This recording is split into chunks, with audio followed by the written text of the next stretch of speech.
आम्हाला कुठलाही खंडणी करू नकोय उमेदवार, आम्हाला कुठे दादागिरी करणार नकोय, त्यामुळे आम्ही सर्व सोबत राहू. इकडे तुम्हाला आमदार निलेश लंके आहे काय? आता आपल्याला काय माहिती बाबा, कारखान्यातून किती मोठ्या यात्रा काढतात प्रत्येक ठिकाणी, तुम्हाला एवढ्या गाड्या, तुम्हाला तेवढ्या गाडी दे, मोठ्या यात्रा लोकांना दावून वापरून तेव्हा लोकांकडून ते करून केलं जाते, सर्वांना माहिती. निवडून येणार,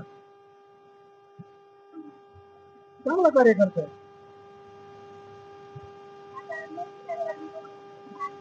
आणि मोदी सरकारने काय नाही दिलं, सगळं काय दिलं ना, काय नाही दिलं सांगत.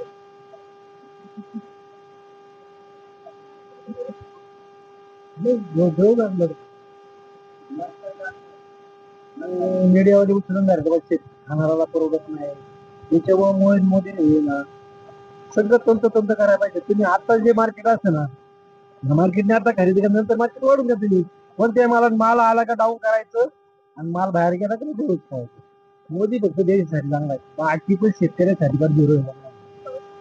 मला हा चार ओळख नाही माहिती, मला काय माहित नाही. मोदी सरकारने तुम्हाला तिकीट फ्री केलंय. हा केलंय ना, बरं वाटतं ना. हा मग यायलाच पाहिजे ना, बरं वाटतं काय. पगार आहे ते आहे, खरंय का? पण खोटं बोलायचं काय कारण?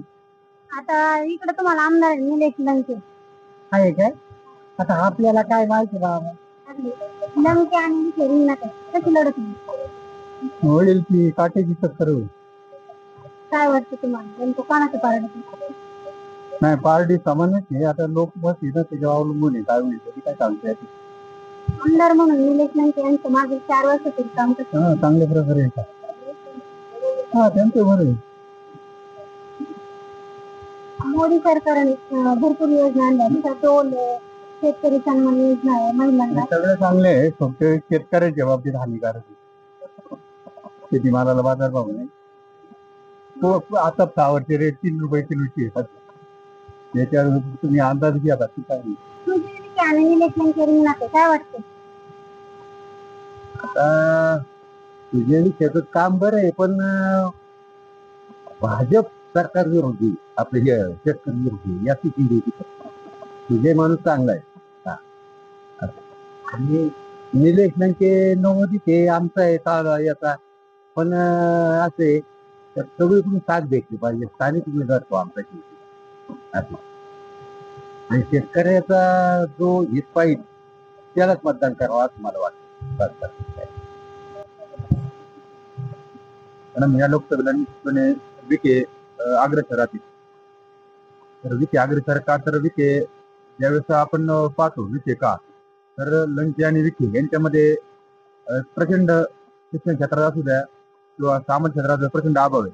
इकडे निव्वळ दिखावपणा दाखवला जातो, तर एकीकडे निव्वळ, तर एकीकडे काम करून आम्ही काम करतो, पण समाजाला नुसतं दाखवण्यासाठी नाही. तर सुजय विखेंचं आम्ही काम पाहिलं तर शिक्षण क्षेत्रात त्यांच्या कुटुंबाच्या विठ्ठलराव विखेंपासून चांगलं काम. तर आम्ही ज्यावेळेस ज्यावेळेस राहता वगैरे त्या परिसरात जातो, शिक्षण क्षेत्रात ज्यावेळेस पाहिलं त्यावेळेस कळलं की विखे त्यावर सत्तेत का. आणि समजा आज लंके साहेब म्हणतात तालुक्यात, आपल्या तालुक्यातला, तर विखे साहेब याच भागातले आहेत ना, वेळेत घाटामध्ये त्यांनी जिल्ह्यातील रुग्णांना अतिशय उत्तम सेवा देतात. तरी गोरगरीब रुग्णांचे ऑपरेशन वगैरे मोफत होतात. तर लंके साहेबांनी पण पाठिंबा सांगितलं होतं, मी शरदचंद्र पवार टूर सेंटर उभारणार, म्हणजे हॉस्पिटल उभारणार पारणे तालुक्यामध्ये. 5 वर्षामध्ये यांनी हे दिलं होतं, का नाही केलं त्यांनी? तर ते टूर सेंटरचा त्यांनी मुद्दा घेतला होता का आम्ही टूर सेंटर चालवलं. तर मॅडम हे टूर सेंटर पूर्णपणे शासकीय पैशाने चालवलं होतं. तर याच्यामध्ये जो काही घोटाळा झाला, भ्रष्टाचार झाला, तर तो तालुक्याला, संपूर्ण तालुक्याला, जिल्ह्याला माहिती आहे. तहसीलदार मॅडम दुकान येऊन गेल्या, हे काय वाचता सुंदर हे पण माहिती. दुसरं मला सांगायचे की पारनेर तालुका शिवसेना डॉक्टर श्रीकांत पठारे यांनी पण कोविड हॉस्पिटल उभारलं होतं, पण यांनी पूर्णपणे जाणीव ठेवली की हे हॉस्पिटल शासनाचं आहे. त्यांनी पूर्ण तूट उभारलं होतं, तर त्यांनी शासनाचे पैसे उभारलं. त्यांनी कुठेही स्वतःचं नाव किंवा शिवसेना पक्षाचं नाव लावलं. त्यांना जाणीव आहे की हे जो कर येतो शासनाचं येतो, शासनाच्या करातून आपण हे सर्व उभं करतो. त्याच्यामुळं आपण कुठलंही नाव हे करत नाही. जर तुम्ही शासनाच्या येतो बरं, जर तुम्ही तुमचं नाव मोठं काय केलं, तर टूर सेंटर झोपणं हे करणं, आपण ध्यान किती गोळा केले आपण, हे सगळं लोकांना माहिती. त्याच्यानंतर तुम्हाला मॅडम सांगतो, पारणे कारखान्याचा विषय सांगतो. पारणे जे विखेंचे सहकारी कारखाने आहेत, त्या विखेंनी लोक उभे केले. विखेंचे कितीतरी हजार लोक विखेंच्या तिथं पोट भरतात. पण लंके साहेब आमचा कारखाना आहे, लंके साहेब म्हणलं पारणे कारखाना वाचवण्यासाठी मला मतदान करा विधानसभेला. तर कारखान्याला एक आमची बचावकृत समिती होती. मला वाटतं रामदास धावटे त्यावेळेस अध्यक्ष होते, बबनराव पवार होते, तालुक्यात सर्व सामाजिक संघटना आम्ही सर्व त्यामध्ये सहभागी होतो. तर त्या सामाजिक संघटनांना दबाव तंत्र वापरण्याचं काम लंके साहेबांनी केलं. कारखान्यातून किती मोठ्या यात्रा काढतात, प्रत्येक ठिकाणी तुम्हाला एवढ्या गाड्या, तुम्हाला तेवढ्या गाड्या दे. त्या मोठ्या यात्रा लोकांना दावून वापरून किंवा लोकांकडून ते करून केलं जाते सर्वांना माहिती. मोठ्या यात्रेत नाव खाली मॅडम यांनी केलं तर एकीकडे कृषी संमेलन भरवायचं, इकडे मोठ्या यात्रा भरवायच्या आणि त्याच्या खाली हा परिसर अशीच ठेवायचा, बेरोजगार ठेवायचा. त्या ठिकाणी लंके साहेबांकडे जर आपण म्हणतो ना लोकसभेत बोलायचं असेल तर इंग्रजी येते, तर सुजय विखे इंग्रजी त्या ठिकाणी इंग्रजी बोलावंच लागतं. लंके साहेबांचं आम्ही विधानसभेत काही मुद्दे मांडले पाहिजे ते वाचून दाखवतात, कुठं लिहून देतात ते बोलतात, त्याच्यावर ते अस्पष्ट बोलतात. म्हणजे इतकं सोपं नाही लोकसभा सांभाळणं, म्हणजे इतकं सोपं नाही. त्याच्यामुळे निश्चितपणे आम्ही विखेंना या ठिकाणी प्राधान्य देऊ. पारनेर आमच्या इथे लंके साहेबांसोबत मी स्वतः काम केलेले लोक आहे. मी लंके साहेबांसोबत 15 सालापासून मी काम करत होतो. स्वतः हा माणूस काहीतरी तरुणांचं भवितव्य घडवी. आम्ही या ठिकाणी रोजगाराच्या मुद्द्यावर त्यांना मदत केली. या ठिकाणी येथील प्रत्येक युवक घडण्यासाठी मदत केली. त्या नोकरीचा प्रश्न असत, त्या ठिकाणी पाण्याचा प्रश्न असत, आमच्या पठरा भागावर पाण्याचा प्रश्न आहे. तर लंके साहेबांनी त्यावेळेस आम्हाला सांगितलं का इथे ब्ल्यू प्रिंट तयार आहे आमची, म्हणजे पाणी कशी आणि ब्ल्यू प्रिंट तयार आहे.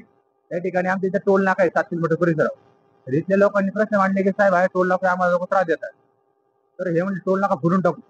तर टोल नाका फोडून टाकू यांनी यांचे सहकारी जाणून बसवले आणि पुन्हा तो टोल जोमणी चालू द्या. म्हणजे इथं प्रचंड तालुक्यामध्ये दिसतं तसं अजिबात काही नाहीये. त्याच्यामुळं आम्ही शिक्षणाच्या मुद्द्यावर डॉक्टर विखे हे न्यूरोसर्जन हे त्यांच्या याच्यामध्ये कुठेही पैसे कमवू शकतात, पण तरी पण त्यांनी समाजसेवेसाठी त्यांनी काम केलेलं आहे. आता विखे यांचा माझा कुठलाही संबंध नाहीये, पण मी या ठिकाणी जे शिकलेले असतील, जे सुशिक्षित असतील, हे सर्वजण निश्चितपणे माणूस पाहून आम्हाला कुठलाही खंडणी करू नकोय, उमेदवार आम्हाला कुठेही दादागिरी करणार नकोय, त्यामध्ये आम्ही सर्व विखेंसोबत राहू. लंके साहेब म्हणतात की समजा ते म्हणतात की बीजेपीला मतदान करू नका, बीजेपी आपले. तर आपण या ठिकाणी बीजेपीसाठी बीजेपी आधी पवार बीजेपी सत्तेमध्ये सहभागी होते आणि जर आपल्याला तिकीट मिळालं असते यांना तर हे तिकडून सुद्धा गेले असते. ते मध्ये राम शिंदे यांच्यासोबत फिरत होते, म्हणजे एक देवेंद्र फडणवीस भेट घेत होती. एकीकडे तुम्ही दाखवता की शरदचंद्र पवार साहेब आणि एकीकडे दाखवता की तिकीट जर मिळालं असतं ते कोणाच्याही पक्षाचे नाही, हे कुठलेही हे उद्धव साहेबांचे नाही, पवार साहेबांचे नाही, अजितदादांचे नाही. अजितदादा नाही यांनी भावनिक करून प्रचंड हे केलं आणि शेवटच्या टप्प्यामध्ये त्यांनी पवार साहेबांना उद्या बीजेपी जाणार नाही कशावरून. त्यामुळे यांच्या आमच्या लोकांच्या कुठल्याही प्रकारे भरोसा नाही. त्यामुळे आम्ही ते दादांना त्या ठिकाणी मीच नाही तुम्ही वेगवेगळे मुलाखती घ्या, तुम्हाला नक्कीचपणे सुजय दादांचा आमचा तालुका निश्चित माझं गाव कानू पडणार आहे. या गावामध्ये एक मत का होईना लीड हे सुजय दादांनाच राहणार.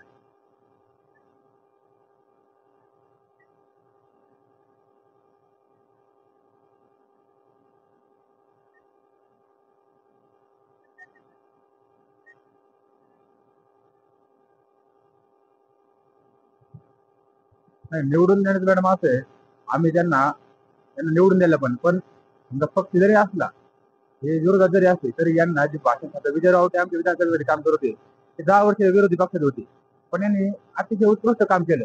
तरी तालुक्याला आम्ही विरोधात आहे, विरोधी भूमिकेत आहे, कधी जाणून दिलं नाही. यांनी कामं चांगले केली. यांना सत्तेत असताना यांनी फक्त हे केलं. आता माझा हा रोड आहे इथला, त्या रोडला त्यांनी 3 कोटी रुपये टाकलाय मॅडम. तर हा रोड एकच वर्ष उघडला आणि पुन्हा दुसरा रोड आहे किल्ली गोरेगाव रस्ता आहे, ते 2-2.5 कोटी रुपये टाकले. हे पैसे कशासाठी? या पैशातून तुम्ही ठेकेदारी फक्त वाचवणे, ठेकेदार पोहोचण्यासाठी का? हा प्रश्न तयार होतो. इथं बघताय ना ठेकेदारांचं या ठिकाणी नगर पारनेर मध्ये पत्रकार खेळत होतो, पारनेर पासून तर नगर पर्यंत सगळे ठेकेदारांनी फलक लावले होते. मग समजा हे म्हणतात माझे जीवाभाऊ सहकारी म्हणजे एमआयडीसीचे कॉन्ट्रॅक्टदार ठेकेदार आहेत का? म्हणजे तुमचे जीवाभाऊ सहकारी कोण? सामान्य माणूस तुमच्या सोबत जे पाठीमागच्या काळामध्ये होते ते तुमचे मुळात नाही. ते का बरं? हे फक्त नवीन नवीन लोकांना बोलवतात, नवीन नवीन लोकांना आश्वासन देतात आणि नवीन लोकांना वाटतं ही चांगली आहे. पण तसा प्रकार काही नाही. या ठिकाणी प्रचंड युवकांचे वाटोळे या 5 वर्षात झालेले. आता जो सामान्य माणूस काम करतील, जे काय आमदार काम करू, जो खासदार काम करू त्याला निवडून येणार आहे. माझ्याकडे आम्ही पारणी करायला मदत करणार. येत्या अख्ख्या 5 वर्षात कधी तुम्हाला पारणी तालुक्यात दिसले का? आमदार म्हणून काम म्हणजे सामान्य माणसाला मदत करण्यापासून ते कोणताही माणूस असेल, जरी त्याचा विरोधक जरी असला तरी मदत करतो. कारण की इथं गावात पण जरा लई शाळा चालू आहे. सगळीकडे लक्ष बाहेर इकडे तर कधी शेतकऱ्या नाही काय.